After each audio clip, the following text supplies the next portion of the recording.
Hey guys, and welcome back to another episode of Food School Smarter, Stronger, Leaner podcast on a mission to inspire a world where food makes us better. Today, guys, it's Friday. It's almost the weekend. Even though for me personally, it doesn't make a lot of difference whether that's a weekend or a weekday, since I work with my clients and I do a lot of content and courses and different work that requires a lot of time by myself, usually with my computer. And most of the time I do most of the work actually on the weekends. And then I can have a couple of days off during the week. So it never really matters to me. I still do love weekends because it just feels more relaxing. Do you notice like Saturday, Sunday, it doesn't matter what you do or where you live. It's just more relaxing. People are more relaxed. They're like smile more and they're not as, people are not rushing everywhere, and they tend to help each other more. So I do love weekends. So I think we all should enjoy weekends more and maybe behave like it's a weekend every other day of the week. Be a little bit kinder, smile a little bit more, help each other a little bit more, and actually spend more time on what we enjoy and what brings joy into our lives and the lives of others. So anyhow, today we are talking weight loss, smart weight loss.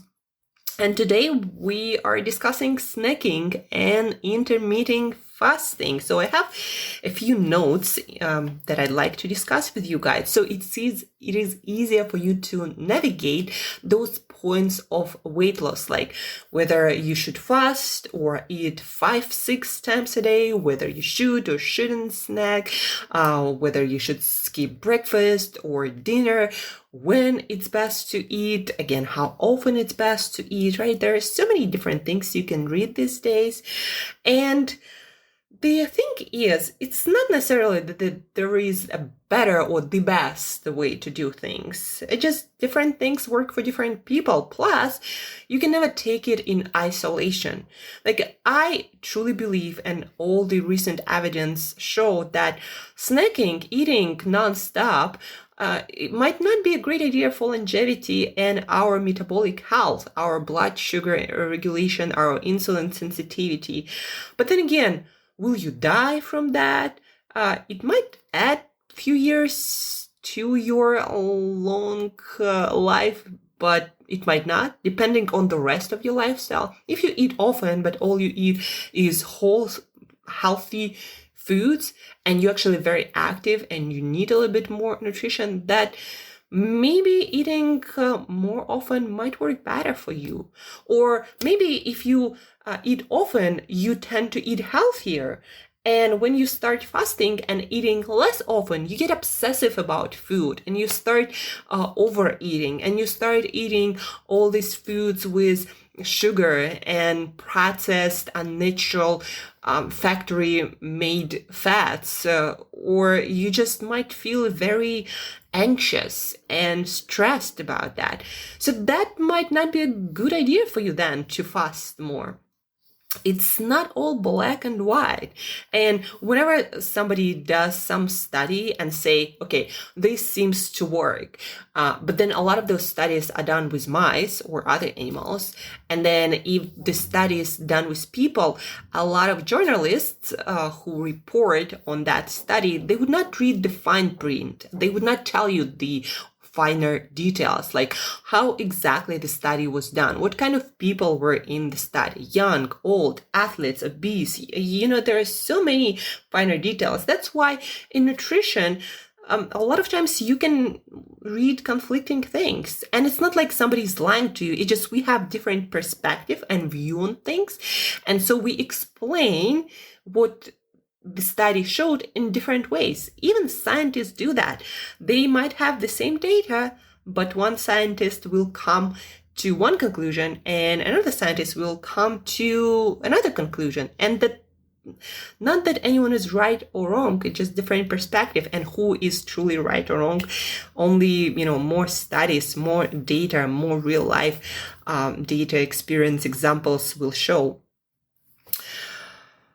And so on snacking and intermittent fasting, again, that depends whether you should do it or not. But definitely you cannot say that for this specific person, intermittent, not for this, or for like general population, this specific fasting works the best, or we all need to snack.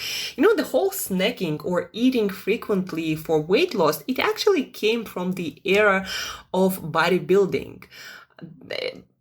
It was back then that this concept of frequent eating developed, but you need to understand that it developed because people who do bodybuilding or professional athletes, they do need to eat more frequently to improve their performance and support increase stress and load on their bodies and their nervous system. Also, a lot of times they would need to consume so many calories that it's impossible to consume it in just 2 or 3 meals.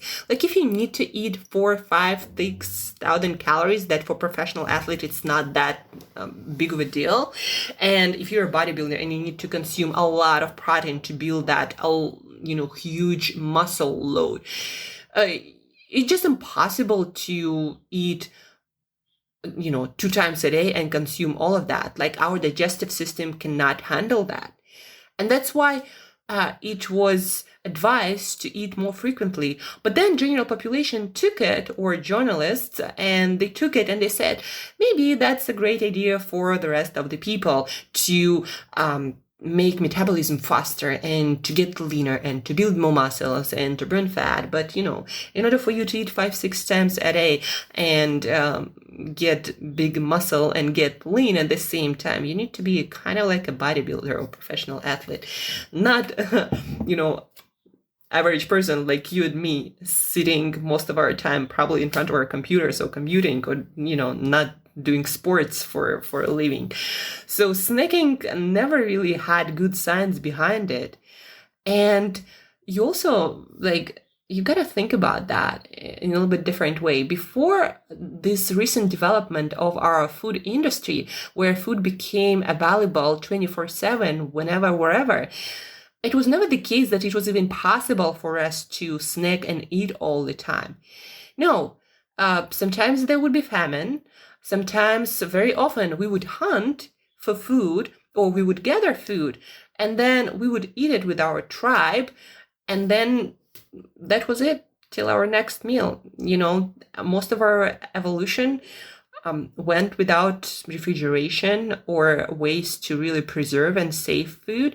So we had to evolve to be able to fast and use our own body fat to keep us going. That's how we were evolutionarily designed to be. And it's still the case now, even though our snacking habits create this mess, this metabolic mess for ourselves, because we were just not evolutionarily designed to snack all the time. And again, it made all the sense during evolution. It seems like there is no sense in that now, but it's still physically, our body, our metabolism, they did not evolve that much. And how I can be sure of that is because whenever we start overeating, snacking too much, eating processed food, disease follows. It might not follow right away, and that's the problem. That's why it's hard for us to associate certain eating habits with degenerative health consequences like diabetes or atherosclerosis or cardiovascular disease or a lot of brain disorders later in life, because the result is delayed. We are having poor eating habits, let's say for 10, 20, 30 years, and then we see the result that we don't like. And so we don't associate necessarily our poor or not ideal eating habits with that result, even though it is the result of that. It just took 30 years, right? Anyhow, guys, so let's get back to what's best. By studies, it is shown that most probably we need to fast for at least 13-14 hours a day. That, of course, includes overnight fast.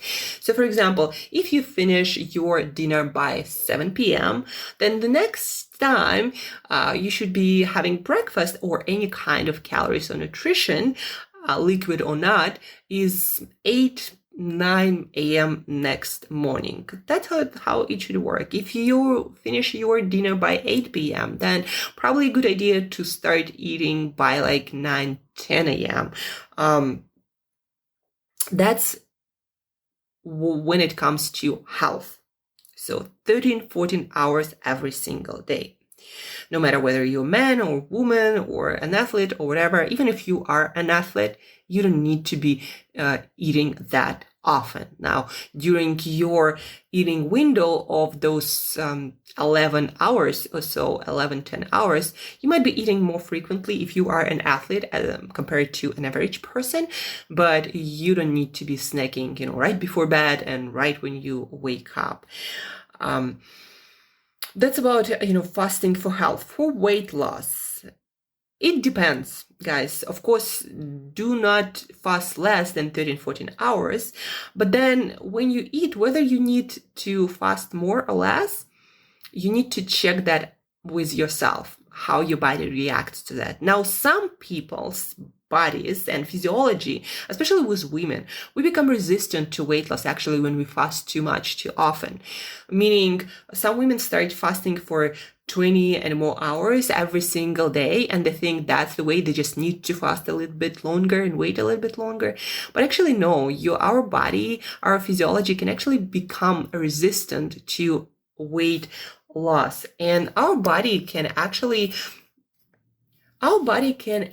change quite a lot of things about our metabolism to make us more or less resistant to weight loss or weight gain. So more is not necessarily better in every single case. You gotta, again, check it with yourself. Another aspect of prolonged fasting every day, like 18, 20 hours and more, another aspect of it, like, can you really handle it mentally and also physically? Or are you getting more and more obsessed with food?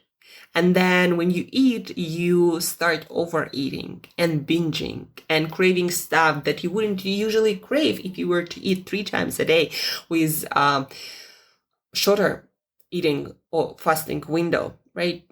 At the end of the day, you need to see results over time. So take 2 weeks and try different fasting protocols and see how your habits change. Like, did you start eating more stuff and worse stuff, maybe more junk? And are you more obsessed about food in general? Like, look at your habits, journal a little bit, see how it affects you on all levels. For me, most of the time I do fast 18, 20, sometimes 22 hours. So most of the days, probably around 18, 19 hours.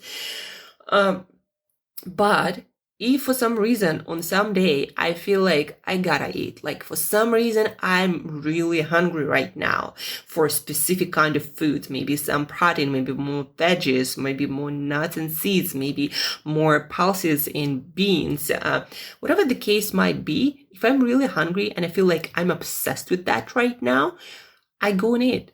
Even if it's too close to my bedtime, even if it's, outside of my eating window, I still will do that. And next day, I usually wake up and I'm feeling back to myself, back to balance. But of course, if I'm on a weight loss diet, I make sure that overall, I am making progress. For that, you need to track results, you need to track what you're doing, and you need to see whether you're actually getting closer towards your goal or not. Like at some point, I was having troubles losing those few pounds that just didn't feel right on my body. And I tracked results, because otherwise, how do you know if what you're doing is working? Anyhow, guys, if you are fasting, doing prolonged fast, and you're getting obsessed about food, it's not the way to go. So maybe it's better for you to eat 3 times a day and fast only for like 13 hours a day.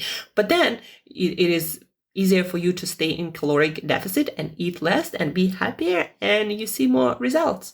So the goal of your health journey, of my health journey, anyone's health journey, is to not to fast the most or have the most ketones.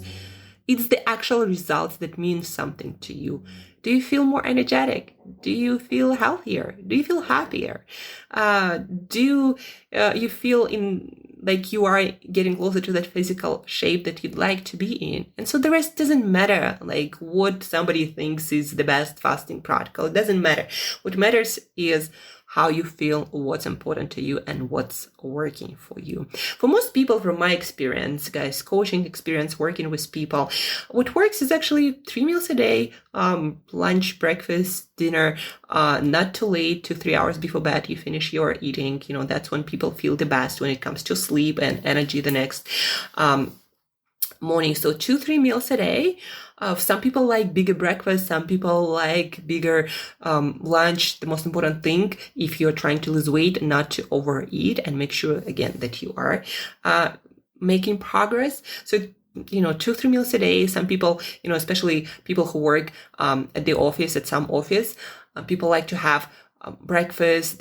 Some people like to have lighter lunch because they're at work, they don't want to be, to feel heavy, and because there is still the rest of the work day to get through. And then they have bigger lunch that they can share with family and friends, and that's okay. That works for them, and that's totally fine. Might not be ideal because of some study, but we live our life not in a laboratory. We live it in the world. So optimize for what's important and meaningful to you. So back to what works for most people.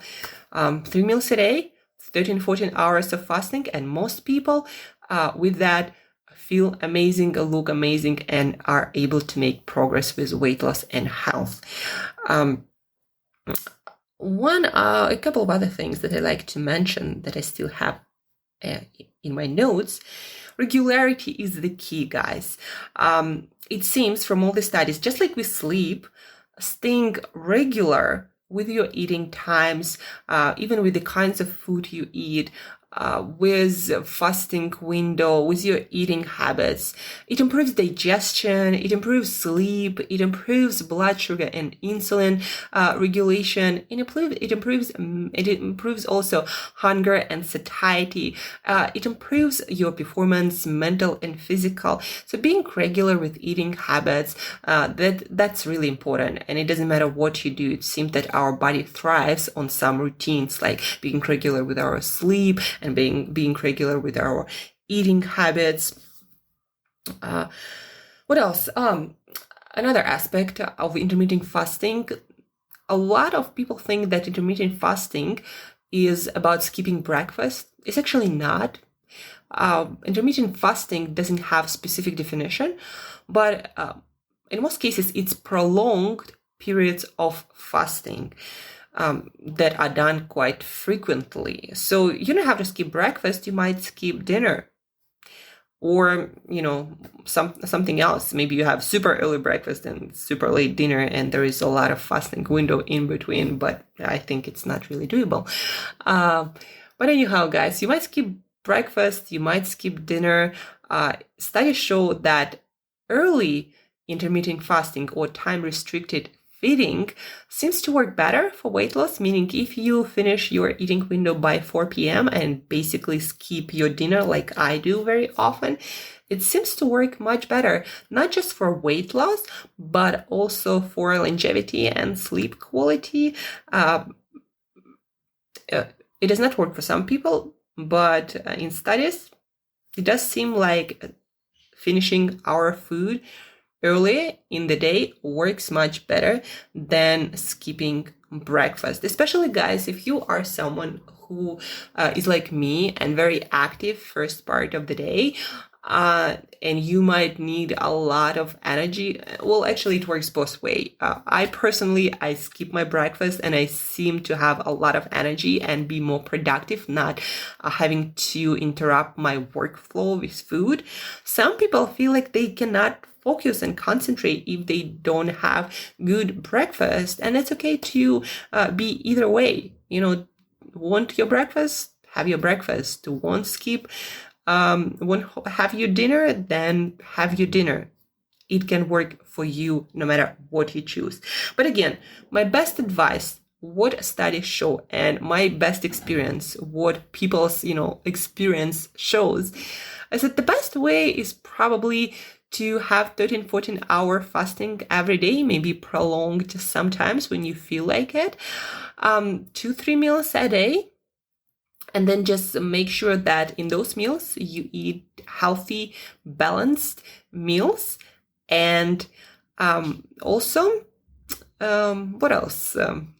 Besides having good quality meals, eating, and just track progress and make sure that if you need to lose weight, that you are staying in slight caloric deficit, either by more activity, or that is actually done usually a little bit more difficult because you have to move quite a lot to burn certain amount of calories.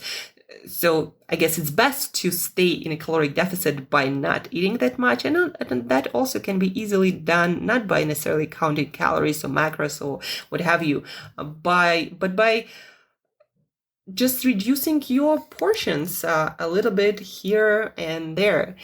And that, I think, everything that I wanted to cover in this episode of Smart Weight Loss. The best practice for health, for longevity, for mental health also. 13-14 hours fasting, 3 meals, no snacking, liquid or otherwise. If you have a smoothie, it's considered to be a liquid meal too. Or if you put fat and maybe some cream, maybe some butter, or making fatty coffee, maybe you put something else, or you eat a little bit of something with your coffee or tea. That is also considered to be a meal. But anyhow, what we learned today, to recap, guys, there are many things that can work. There is no one way that works the best for everyone. That's what you want to remember. Try different things, see what actually works for you, what you actually enjoy, right? Don't do too much of fasting. If that makes you obsessive about food and then you binge, you overeat, that means that fasting at this point just doesn't work for you mentally and psychologically.